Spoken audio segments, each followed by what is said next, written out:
Hey y'all, Coldfire here, hosting the Season 2 of Crossout MythBusting. After talking with Gromac about it, I decided to continue his amazing video series. In the very unlikely case that you don't know what I'm talking about, go check Season 1, which is linked on the description. To help keep track of all myths, I've created a supplementary spreadsheet that will serve as a guide for the past and future videos. Link for it is also in the description. Make sure to check it out. Also, don't forget to subscribe to the channel so you won't miss my future videos. On today's episode, you should expect to see 10 myths being confirmed or busted. We'll begin by revisiting my first analysis video ever. The myth said that you can go faster backwards by doing a swivel movement. This is fairly easy to test, check it out.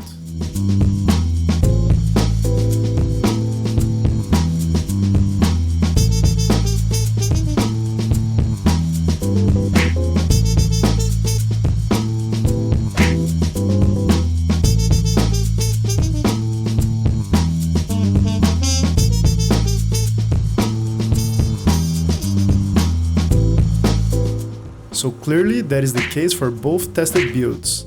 However, the effect is much more significant on this lower one. So the myth confirmed. This is very helpful. There can be difference between life and death on those tactical retreats. Following up, we have a trio of fiery myths. The first one says that fire damage stack up for multiple puddles.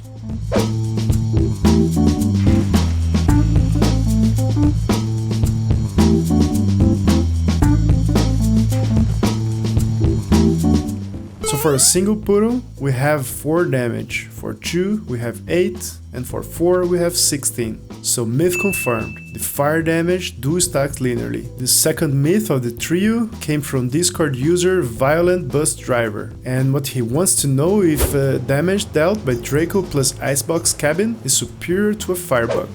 Let's put it to test. On the left we have a dual Draco, and on the right we have dual firebug.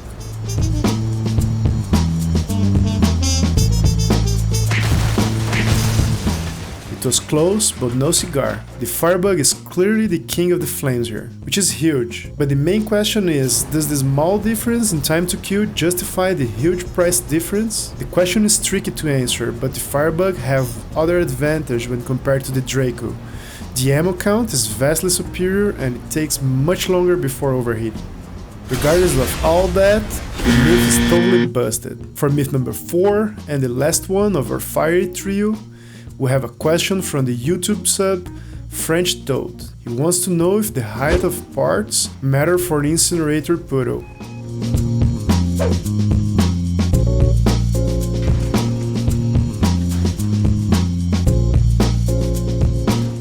And from this test, the myth is unarguably busted. The damage is equal regardless the height of the structural parts. Myth number 5. When a generator is destroyed, we will shut down the last added module. This request also came from a sub and his name is xgripinix online. Sorry if I mispronounced your name, buddy. So let's check it out.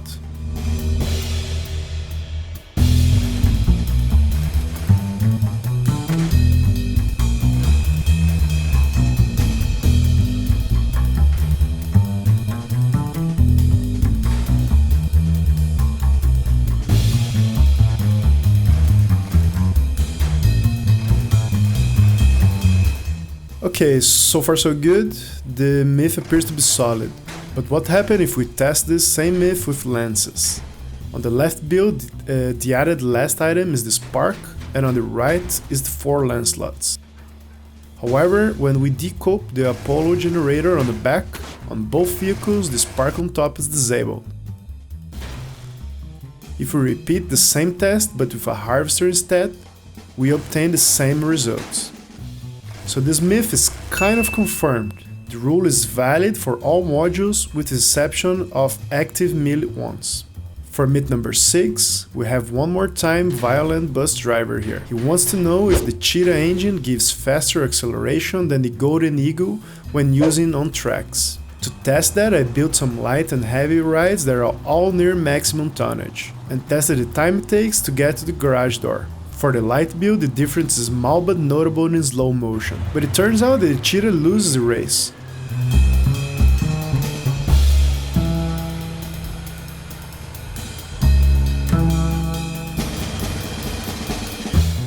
For the heavier builds, the difference is even smaller, but if you pay close attention, the Cheetah loses in all scenarios tested. So this myth is also busted. So I guess that your violent bust on tracks will do better with the Colossus after all, huh? On myth number 7, Zebra Runner asked on YouTube to check if this pull-up time for the Cyclone is equal to 4 shots. Let's check it out.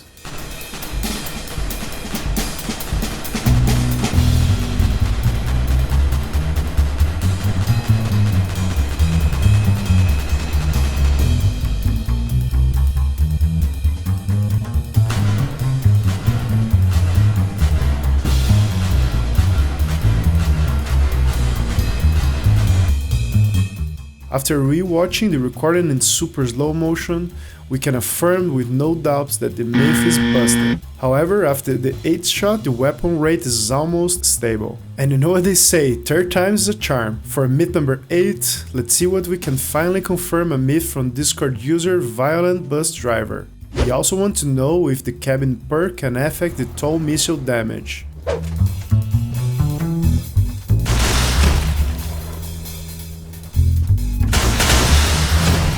And the saying's right, third times indeed is a charm. The myth is confirmed. By trying to test this myth, I ended up testing the myth number 9 as well. That says that the perk of the humpback will not activate if receiving low damage rate.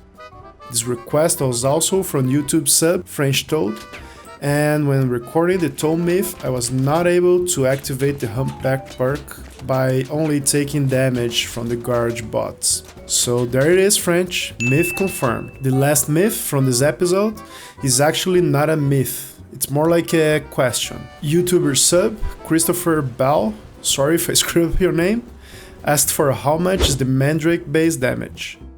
After trying for many times to get a direct cabin hit, I finally made it. I'm not 100% sure of this result, but apparently the damage of a single mandrake shell is about 139. So since the weapon fires a burst of 5 shots, the maximum direct damage can be dealt is about 700 HP. That is clearly not including the blast damage to other parts, cause we all know how devastating mandrake shots can be. And that is all for this episode. Leave in the comments the other myths you guys wanted tested, hit the like if you enjoyed this video, and don't forget to subscribe for more content like that.